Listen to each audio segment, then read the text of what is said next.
Praise God. Praise God. Thank God for all you, my father's children. God just loves you. Oh, that's the word right there. God just loves you.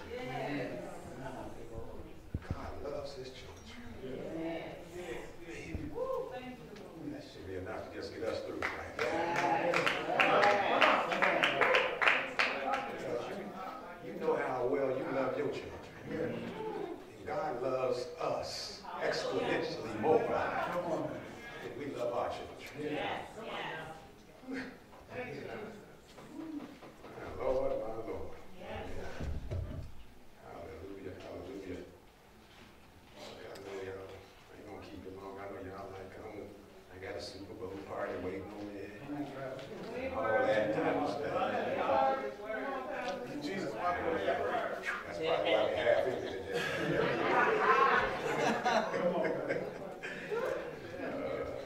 My Lord, my Lord. But there gonna come a time when everybody gonna be running up in the church. I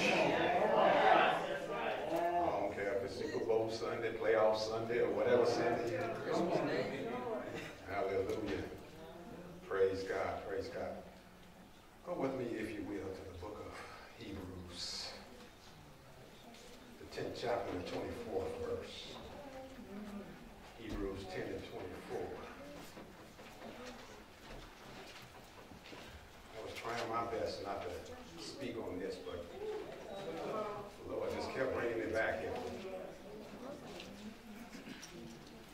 I hear 1/4 of a sermon written on something else. And God said, no, you got to go back here. Come on, man. I'm like, dang. Hallelujah. On the book of Hebrews, 10th chapter, the 24th verse. In the King James Version, you'll find these words recorded.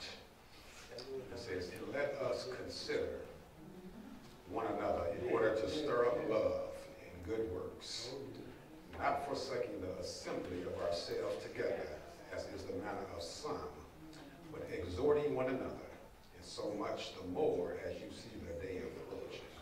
The NIV version says those same verses this way. It says, let us consider how we may spur one another on toward love and good deeds, not giving up meeting together, as some are in the habit of doing, but encouraging one another, and all the more as you see the day approaching. Thank God for the readers, hearers, and doers of his mighty words. You may be seated in the presence of the Lord. Oh, Father God, we thank you, Father. We thank you, we thank you, we thank you, we love you. We adore you, Father, and at this time that you have assembled us together, this time that you have appointed for that your word shall go forth. I ask that you remove distractions, remove fears, remove doubts, that we may focus on you and you alone, Father God. Oh, touch my mind, touch my body, touch my spirits, Father God. Remove distractions out of my mind, Father God. May I just focus exactly on what you have given me to give your people, Father God. Nothing more, nothing less. But let me speak, Father God, the powerful word, the rhema word, Father God, that you have given me for your people. At this appointed time, let every heart be open, let every eye be open, let every ear be open and receptive to your powerful word, Father God. And we just thank you for sharing your word with us. You didn't even have to share your word with us, Father. And we just thank you. And we adore you. We love you. And we just pray you be glorified. In Jesus' name I pray. Amen. Amen.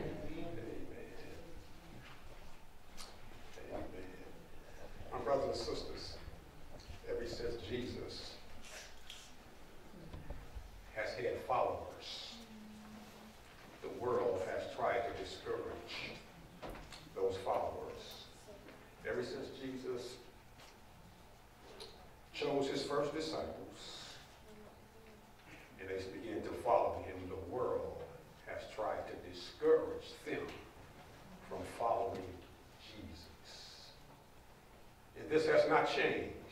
Some 2,000 years later, the followers of Christ, the world still tries to discourage the followers of Christ. Not only discourage them, but get them to go back and to deny Christ, that he is the Messiah, that he is the Son of God. Satan's motives and his purpose has not changed since God chose his first disciples. In this letter of Hebrews, it was written to Hebrew Christians who were considering turning back to Judaism. They had confessed Christ, they had accepted Christ, but now through methods and false teaching and false prophets, they were tempted, and some had already went back to Judaism. And when I say Judaism, I'm talking back to the law, back to ceremonies, back to trying to earn God's grace by works. And they were going back to sacrifices because they were undergoing persecution socially and physically by Romans and also some from under their Jewish counterparts. Christianity was tough. Oh, it was getting tough because it was being persecuted. And it was getting discouraged. And the pressure was mounting. And they were tempted to go back from which they came.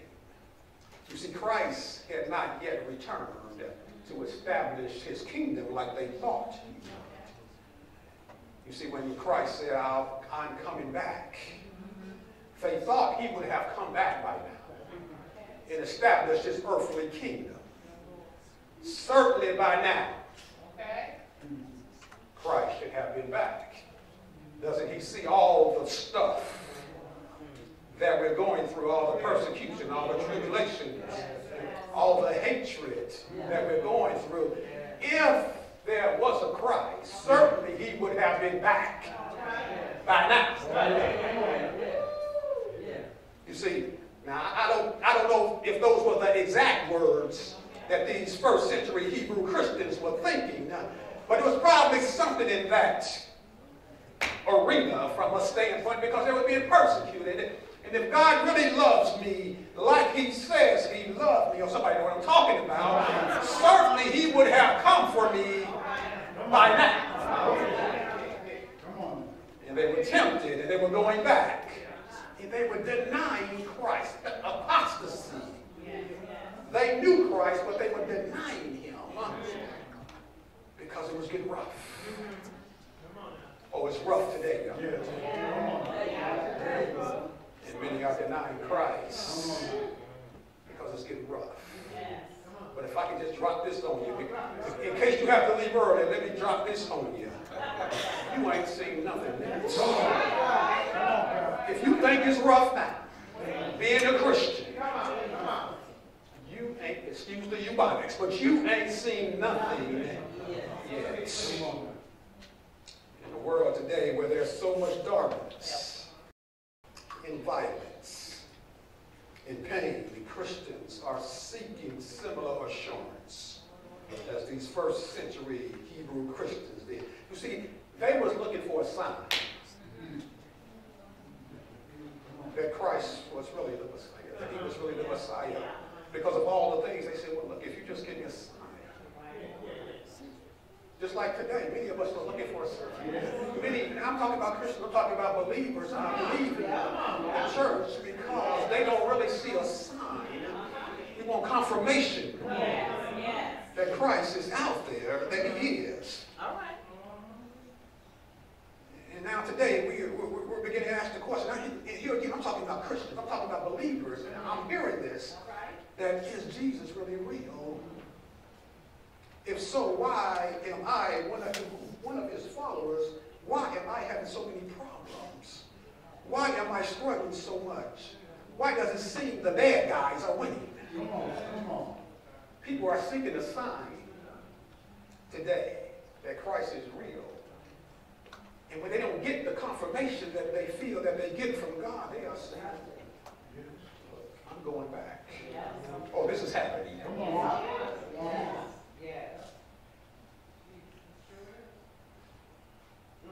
Let's see, if you are God, then heal me so I can believe. Well, that thing is all full of wrong. They say, heal me so I can believe. But the Bible said, believe, and I'll heal you. Oh, I'm hearing it. If you are real, God, then respond to my petitions in a way that I know that is you. I want to believe in you, God, but there are many religions proclaiming they are following the one and only God. So if you will just show me something spectacular to prove that you are who you say you are, then I'll believe it.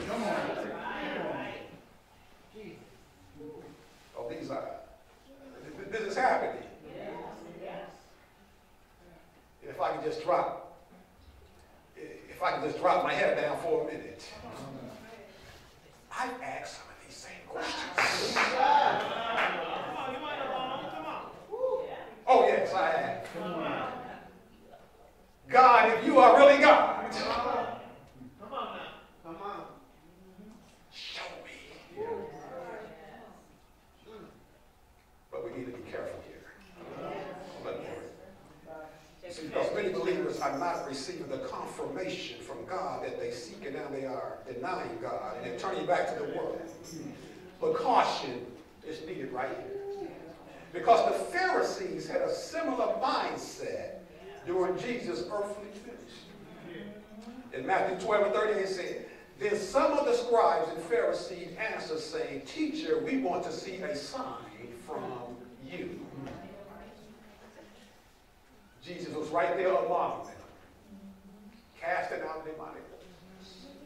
But they say, Jesus, we want to see a sign. If you are really the Son of God, we want to see a sign from you. The Pharisees wanted to see something spectacular from Jesus before they believed that he was the Messiah. But the fact of the matter was, the sign was right there in front of them. The fact that he was the sign. Oh, you're not getting it. You ought to shout right there. You see, we want a sign from Jesus, but the fact that we are here calling on his name is the sign that he is indeed real. But, oh my God, can I get theological with you for just 1 second? If he was not real, you wouldn't even know to doubt that he was real.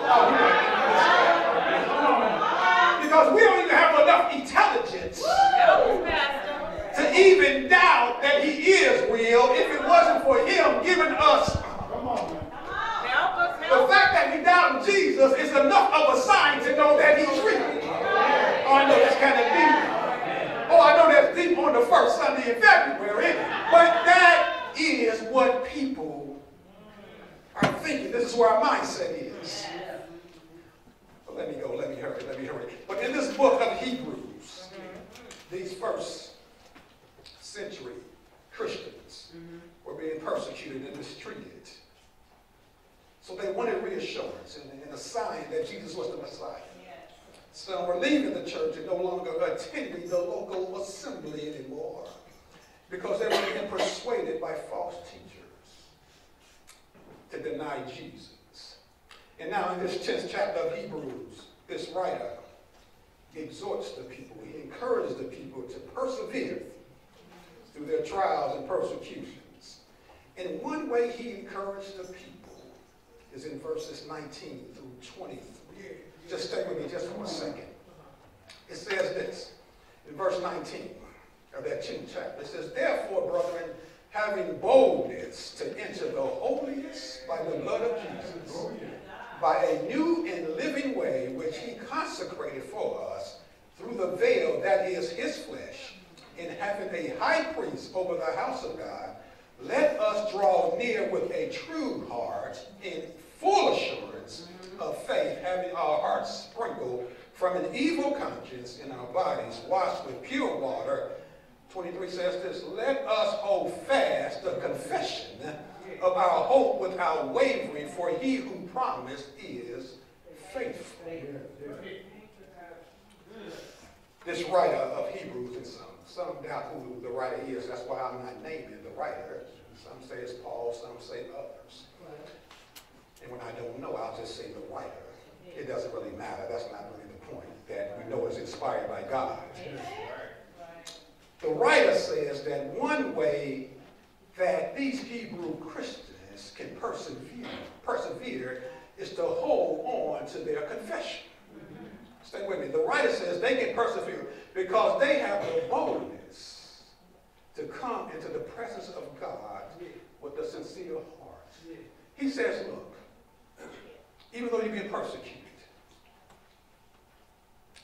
even though the Romans and the Jews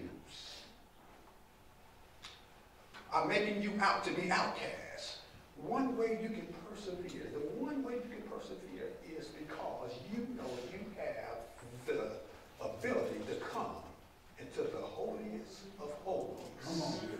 Anytime you're feeling discouraged, anytime you're feeling tired, anytime you're feeling weak, anytime you want to go back, this writer says you just go into the holy of holies. And we know from past sermons that the holiest of holies, back in the Old Testament, in the Day of Atonement, every year when the high priest, because only the high priest could only go into the Holy of Holies. I remember there was the outer sanctuary and there was the inner sanctuary. It was the inner sanctuary where the cherubims was and the mercy seat. And that's where the presence of God came every year. And only the high priest could go into the holies of holies. But this is where the presence of God was. And this Hebrew writer says, now look, we don't have to go through the high priest because Jesus, through his sacrifice, has torn down their veil. And now we can go through, watch this, not just once a year, but anytime we feel it.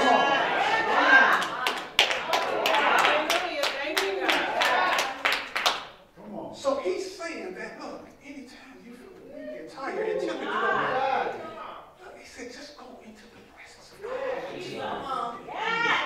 You got the boldness.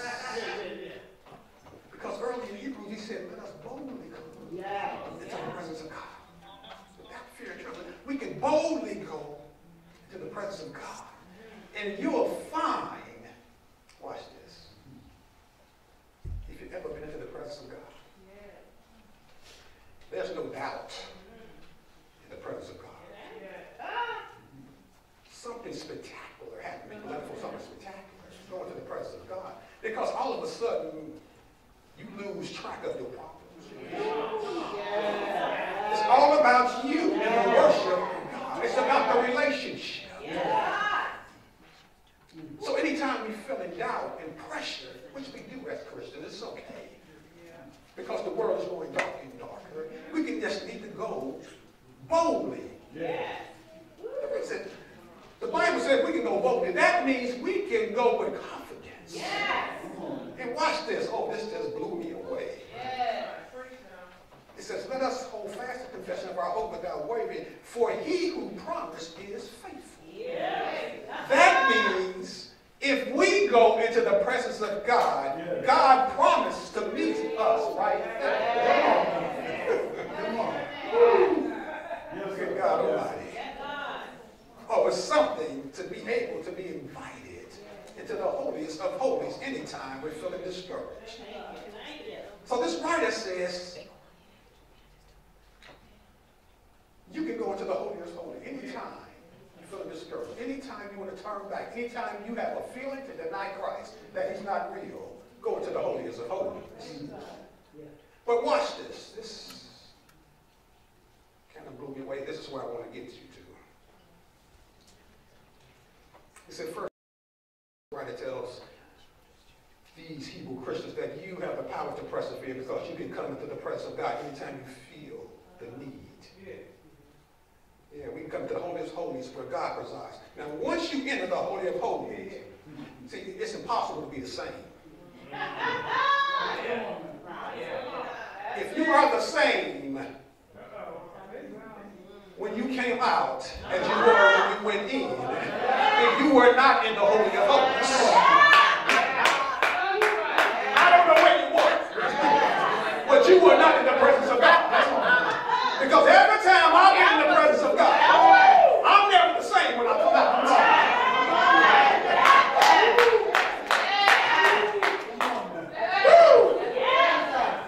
Reese, I might have went in with a limp, but I come out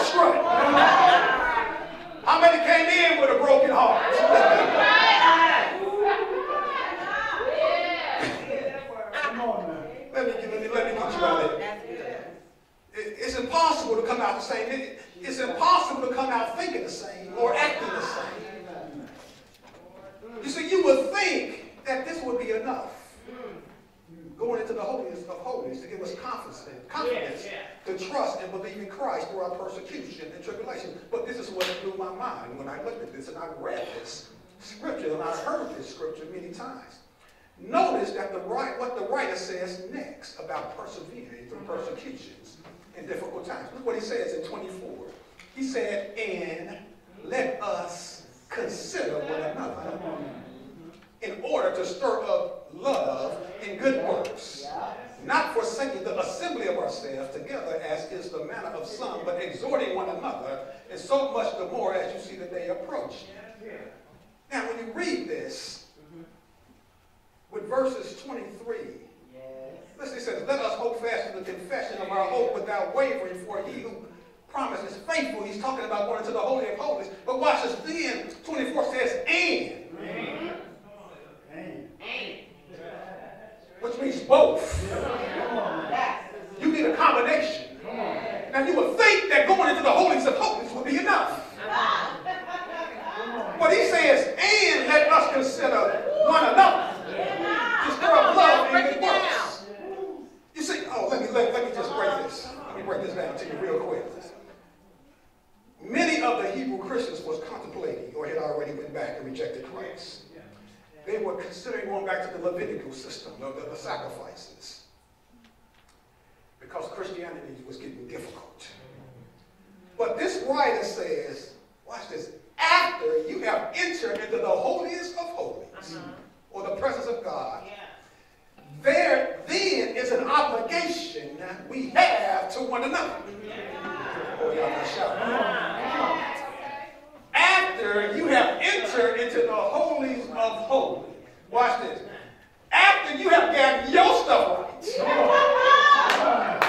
now we have an obligation to help others get their stuff right.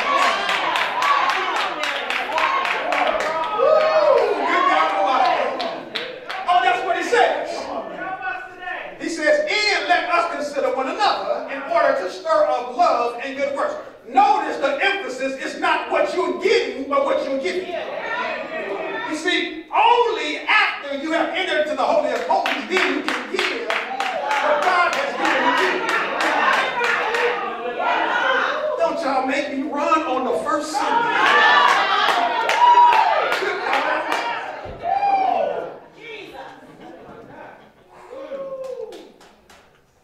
We now have an obligation to stir up the good works and love for one another. He emphasizes the importance and necessity to encourage, love, and stir up good works in times of persecution. Or make a middle note right there, in times of persecution. Now, this writer emphasizes that we need to stir up love and encourage good works towards one another. In the midst of fierce persecution, the writer says part of the answer is not just going into the presence of God, but to also collectively and corporately assemble together to encourage and stir up one another in their time of need.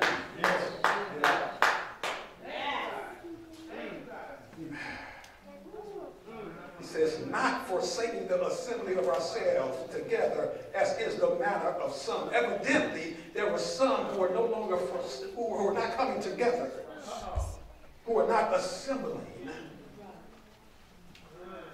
for whatever reason. They were no longer assembling. So this writer emphasized the need for them to assemble. Can I tell you, if there was ever a time today that we need to assemble? Yes. It's now. Yes. In a time where so many saying, I don't need to be in the church. The church, and I get it. The church is not a building, Pastor. I get it. It's not the building. But the assembly is the Christians. And by chance, if you got it together that much, where you feel that you don't need anybody else, then you need to come and give what you got to people like me who need some more, who ain't got it all together. If you got it that much together, where you don't need your brothers and sisters to strengthen you, that means you got it, and you need to give it to other people.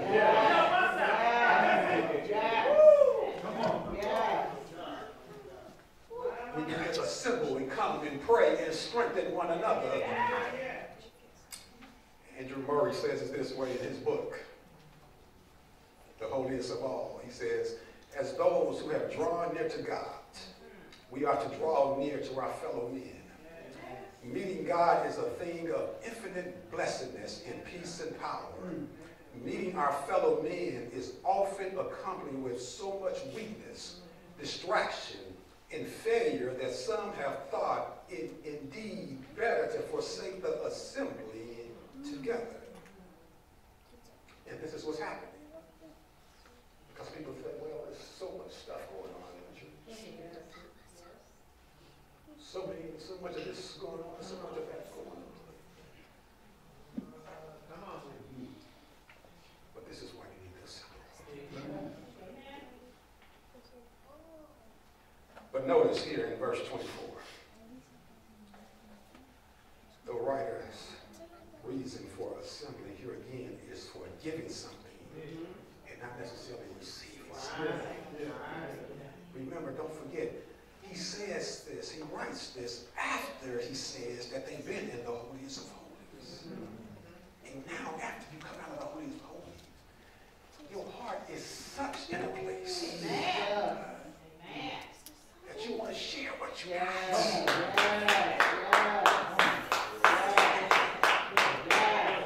You see, the natural reaction, the byproduct of being in the presence of God is that you want to share it with everyone you come into contact with. You want everyone to get what you got.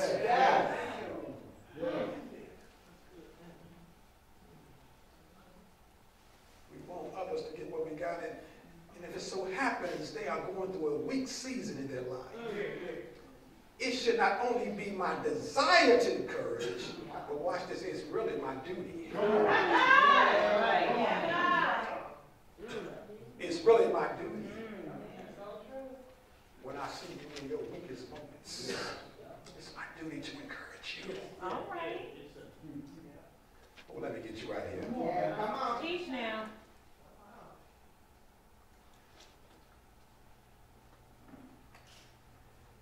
Look what it says in 25.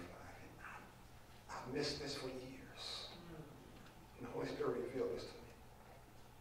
Don't miss the importance of the final part of verse 25. And it says, and so much the more as you see the day approaching. And I hear many people say, forsake not assembly of yourselves, but rarely do I hear them say, and so much the more as you see the day approaching. And then I understood why God did not want me to move off this sermon. No. Stay with me just for a minute. This is, you see, when you add this part to verse 25, it takes on a new perspective. And so much the more as you see the day approaching. He says, and so much more we should assemble as we see the day approaching, or especially we need to assemble as we see the day approaching. Now just stay with me. To really understand the seriousness of this verse, we must understand what the writer means by the word day. I want you to get this. Okay. When he uses the word day, and if you need me to show you in scripture in more detail, just come holler at me. I'm not do all of it. But when he uses the word day, he is referring to the second coming of Christ. The writer is saying we should especially assemble together as we see the second coming of Christ approaching. Now, why is this so important? for the believer, that's you and me, we should be looking forward to the second coming of Christ. Because that's when he's going to set everything in order. And when I say the second coming is going to come after the Great Tribulation. Right? He's going to come, and then he's going to establish his millennium kingdom, the 1,000-year reign of Christ. Right? We should look forward to that day. We should, as Christians, be looking forward when Christ comes and set everything in order. Good God Almighty. But watch this. The Bible also tells us that as Christ's second coming approaches, wickedness, apostasy, false prophets, and evil will grow in intensity. These two occurrences, Christ's second coming, and the escalation of evil or wickedness, you ain't going to have one without the other. I want you to get this, because this was sobering to me when the Holy Spirit revealed this to me. Both must occur. And watch this, they're traveling. I gave this morning. They're traveling in opposite directions. Come on. You see Christ, whatever, I don't know when he's coming. Nobody knows. Nobody knows when the second coming is going. But he's coming. He's coming. He's somewhere, if this is eternity, he's somewhere out here. Let's say he's here. And he's pointed this way. And evil and wickedness, wherever we are in this world today, whatever stage we are in evil and wickedness is right here, but it's going to grow in intensity. That means it's going to get worse. So they're headed for a collision course, you see. Evil and wickedness in the second coming is headed for a collision course. Come on now. But we ain't going to get this with what we want until we get more of this. Come on. So here's the thing. This is what Paul says about the last days. And we're really talking about the last days. In 1 Timothy and 2 Timothy, Paul says this in 1 Timothy 4:1. He said, the Spirit clearly says that in the latter times, some will abandon the faith and follow deceiving spirits and things taught by demons. Now let me break that down to you real quick. Latter times. He's talking about the period from the first coming of Christ until whenever he returns. That's the latter times. I don't know where we are in that stage, but we are in that stage. And watch this. He says, abandon the faith. Those who fall prey to false teachers. That's what he's talking about. Will abandon the Christian faith. Listen to this. Paul is talking about professing Christians who will defect from their faith after believing lies and deception of the enemy. I'm hearing this. This is happening. I'm hearing this. People telling me that people who believed in Christ all their lives are all of a sudden say, I don't believe in Christ. Oh, I'm telling you, we're here, y'all. We're here. And he says deceiving spirits. These are the demonic spirits. They are either directly or through false teachers leading people away from the truth about Christ. And then he says things taught by demons. Look, not necessarily demons teaching, but false teachers being influenced by demons. Satan is constantly working his deception to corrupt God's perfect word. And the Bible says these things will get worse and worse. If you read in Timothy right here, he's really talking in a present tense. And these things are going to get worse. They're here. And then he goes to 2 Timothy 3:1. He says this, but mark this, there will be terrible times in the last days. People will be lovers of themselves, lover of money, boastful, proud, abusive, disobedient to their parents. Stop me when you have to start recognizing some of this. Ungrateful, unholy, without love, unforgiving, slanderous, without self-control, brutal, not lovers of the good, treacherous, rash, conceited, lovers of pleasure rather than lovers of God, having a form form of godliness, but denying his power, have nothing to do with such people. And then if you go down to verse 13 in that same chapter, it says, but evil men and impostors will grow worse and worse, deceiving and being deceived. These things are happening now. And as Christ's second coming is closer, these things are going to grow in intensity. Oh, that's scripture, y'all. Now, I said all that to get you right here. In the midst of this intensifying evil, one of the instructions from this Hebrew writer who was inspired by God gives us a weapon. A weapon against this evil. It is not just being in the holies of holies, but it's in verse 25, and it says, not forsaking the assembly of ourselves, as is the manner of some, but exhorting one another, and so much the more as you see the day approaching. Here's what I need you to get, and here's what the Holy Spirit wants me to reveal to you today. As these things grow in intensity, it's vital that we assemble more.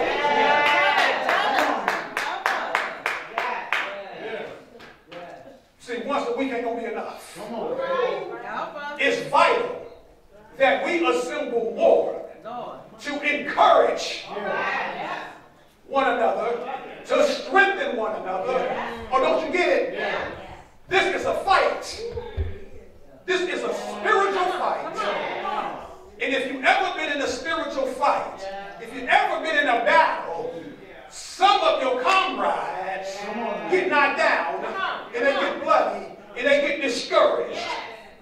And the Bible says we need to assemble to encourage one another. Oh, don't you get it? I may get knocked down. I may want to quit. I may get discouraged. And if you are at your house and I'm at my house, how you gonna know I can sit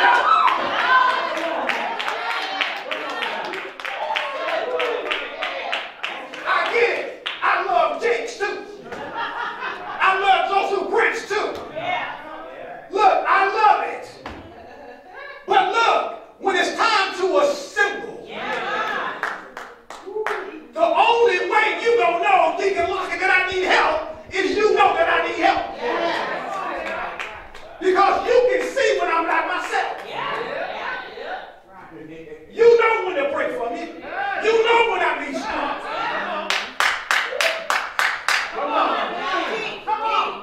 And the flip side of that, how you gonna get strengthened if we don't need, no, you need to be strengthened. If you sit in your house having a pity party, and every time pastor calls, no, I'm all right, I'm fine.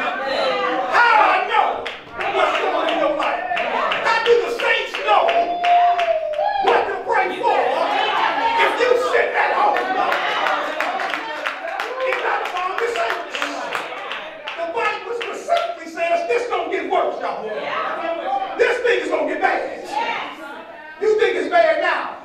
You think people deny Christ now? You ain't seen nothing yet. I'm going to need Brewer. I'm going to need Minister Brandon. And watch this. This goes past church buildings. He may have a gift I need over there. Come on now, you better break this down. And it ain't enough to say, well, he belongs to that ministry, he belongs to that. No, look. Come on now. If God has given him a word for me, he needs to come give it to me. It's not about him being a part of this church. But if God has given him a word for me, if God has given me a word for your pastor or somebody in your congregation, it's not enough for me to say, well, that's a different denomination, that's a different Christ. They meet at different times. No, this thing is too rough. Because this may be a matter of life and death for somebody over there. And if I'm sitting right here in my house and say, I don't want to assemble in that assembly, because no,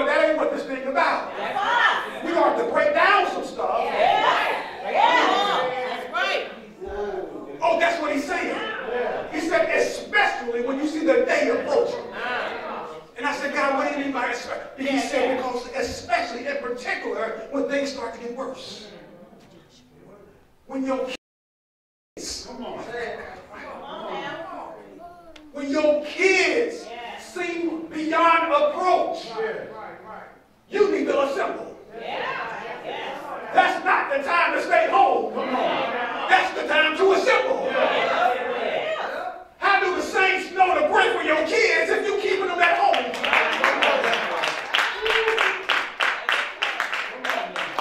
Don't you know we got power? Understand? Oh, I got to get you out of here. Understand? That's why he said first we go into the holies of holies. You see, after we come out of there, then we got power to stir up the spirit. Now I got power because I came out of the holy of holies to lay hands, to cast out some things, to strengthen, to pray. Because now I just came out of the presence of God. And many times when you are in the presence or when I'm in the presence, he shows me who I need to go to.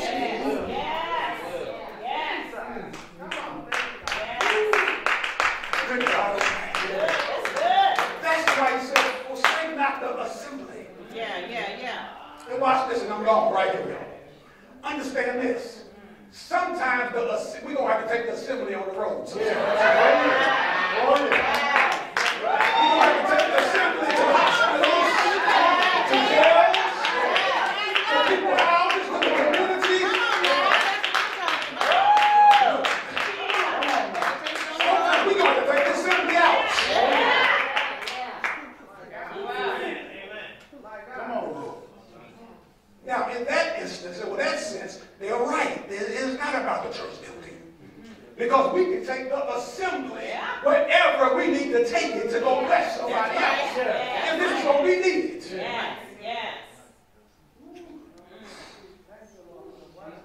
The assembly needs to go out in communities. We may have to stop in the hospital to assemble. Oh, good God Almighty. Come on now. We might have to go to somebody's house. Right. Who's going to get them demons out?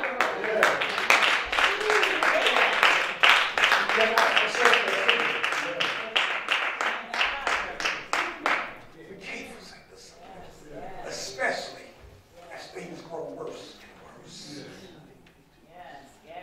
Your spiritual life may depend on it. Hallelujah. Don't you understand what was going on right here? It's the same thing that's going on now. Satan was behind all this. He was using false prophets to deceive them. The same thing he's doing now. To deceive people that Jesus is not real. And you know why he can get so many? Because they don't assemble. They don't assemble, they get the word of God. He gets them by themselves.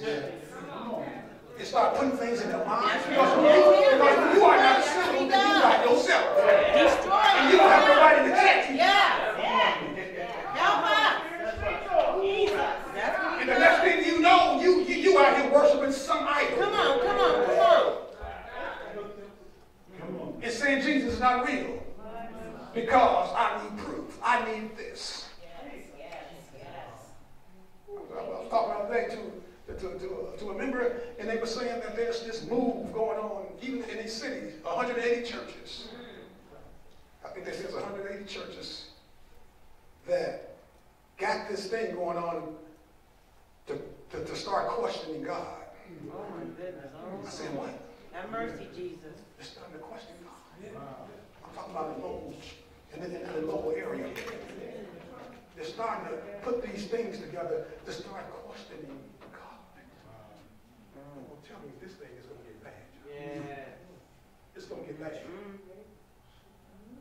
It's going to get bad. You need to be careful. Here's the exhortation that the Holy Spirit wanted to give to you.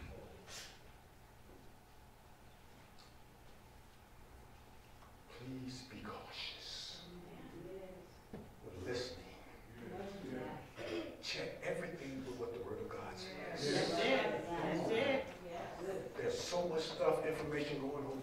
The internet, Facebook, everybody got ministry, right? Everybody got ministry. Anybody can start up a ministry. That's true. But everything is not of God.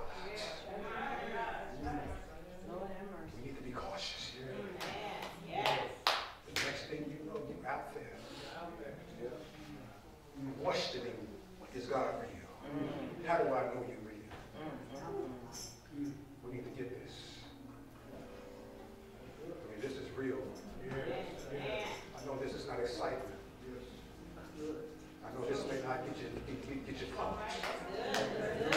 But this is what we need to understand. What is happening. This is part of his scheme. Because if he can divide us, he can conquer us. Isolation.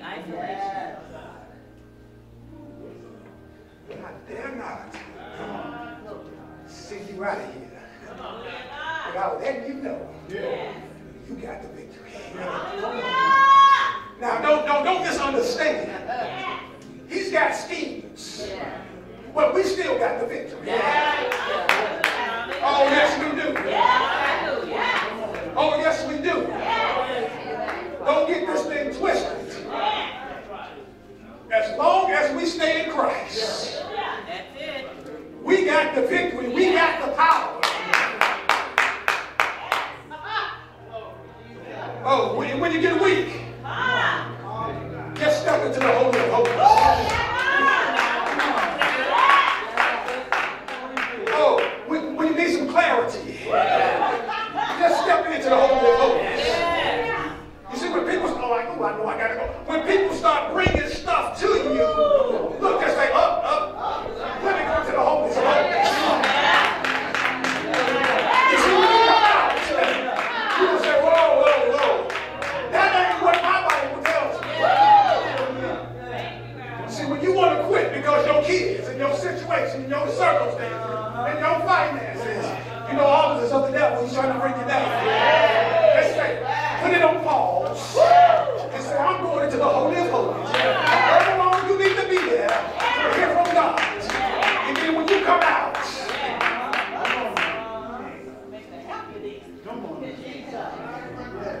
because we're going to need one another. We're going to need one another. We need to need one another now. It's not the time to start talking about people. It will rain people because they're down in their season. I don't care what they did. I don't care what they look like. I don't care what we think about them. You see, because when you come out of the Holy of Holies, you feel with love, you feel with patience, you feel with kindness, you feel with understanding. And I cannot leave you there in your situation. Because I don't even care if you did something to deserve your situation. It's still my duty to go to you.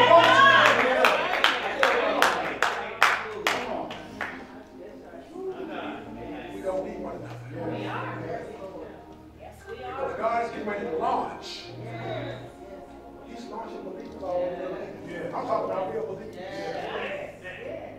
I'm talking about real believers.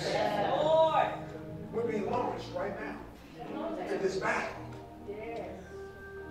But don't be twisted. Yeah, some of us will fall. Some of us will get bloody. They're going to get bloody. Oh, but that's why I need my brother. That's why I need my sister.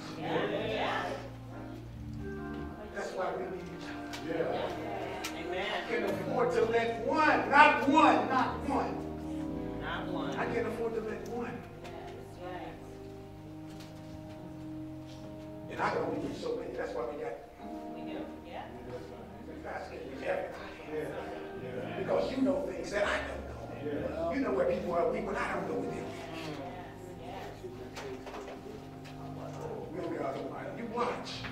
This body of Christ is powerful. I'm not talking about early beginnings. I'm talking about the body of Christ. When we start connecting, woo, I know it's right. Oh, I'm in scripture. Y'all know when I stand on scripture, I stand. I don't care who it is. I go to the White House and I'm standing on scripture. I know it's right. Unity in the body is right. That's where our power is, and that's why the Christians are being weakened, because Satan is trying to tear apart that body. But he's a lie. There's no truth in him. He has no power and authority over us. He's going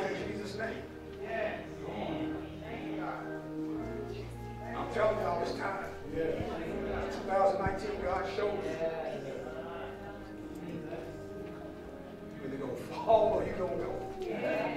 That's what it is. I'm all in. I'm all in. And I believe God's plan will be revealed. I believe people are going to be delivered. Oh man, I wish I had some time. I believe people who we've been praying for to be delivered, when they see the unity in the body of Christ. Woo! He said, if I be lifted up, I draw. When they see us, like when they see us in this parking lot, praising God together, on one accord, lifting up Christ, they don't need no sermon from me. The Holy Spirit gonna do the convicting.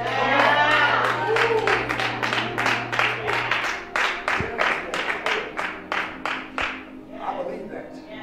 I believe God is faithful to his word. Don't you stop praying for those ones you won't deliver to. Don't stop praying for them. Don't give up on them.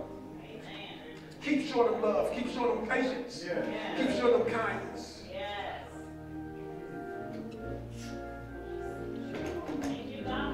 Woo, God.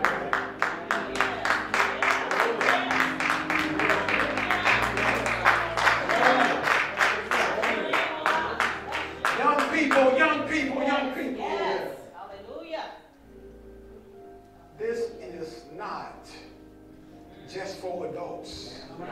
He's taking out young people as fast as he's taking out old people. Come on. The young people are missing. The generation is missing in church. They are.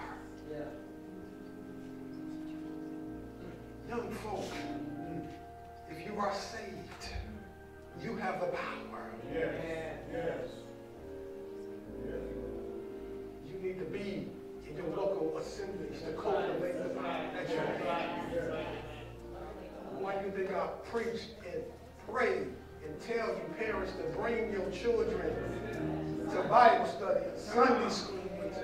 I'm not just saying that so we can have a full church. They need the word of God.